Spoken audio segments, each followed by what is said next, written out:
c'était pour nous évaluer pour voir est-ce que le Sénégal est conforme, en tout cas certaines dispositions sont conformes à la Convention africaine ou pas.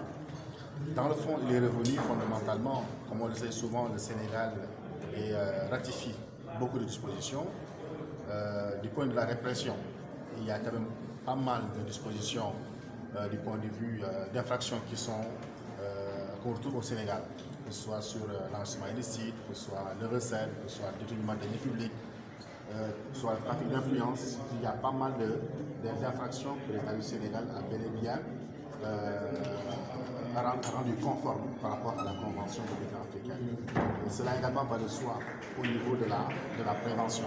Maintenant, fondamentalement, comme on le sait, la lutte contre la corruption, c'est fondamentalement la prévention. Et il y a des non-conformités qui sont constatées également dans ce rapport-là. Par exemple, au Sénégal, on n'a pas encore une loi sur l'accès à l'information.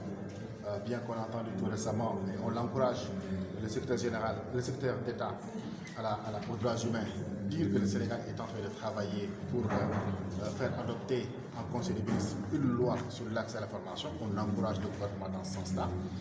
Mais également, on se rend compte que sur le financement des partis politiques, on n'a pas encore une loi sur le financement des partis politiques, ce que demande la Convention de l'Union africaine, qui a été ratifiée par le Sénégal.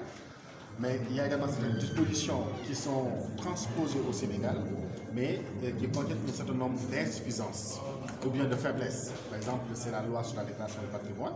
Et donc, on a constaté qu'il y a des faiblesses de cette loi sur la déclaration du patrimoine. Mais fondamentalement, de façon globale, le Sénégal a un problème d'application de textes.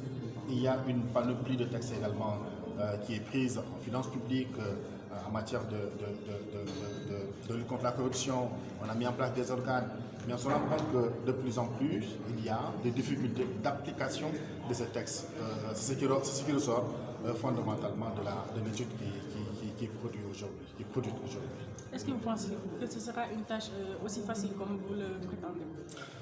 La tâche ne sera pas facile. D'ailleurs, il y a deux segments de la société qui ont été pris en charge par la Convention de l'Union africaine, c'est-à-dire la société civile et la presse.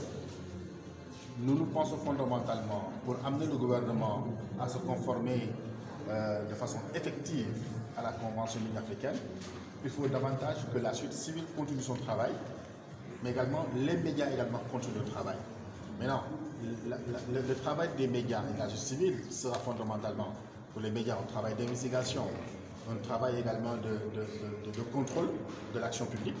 Pour la société civile également un travail de plaidoyer et de renforcement des capacités, mais également de dissémination de la Convention et de l'ensemble des réglementations qui ont été prises en application de la Convention de l'Union africaine.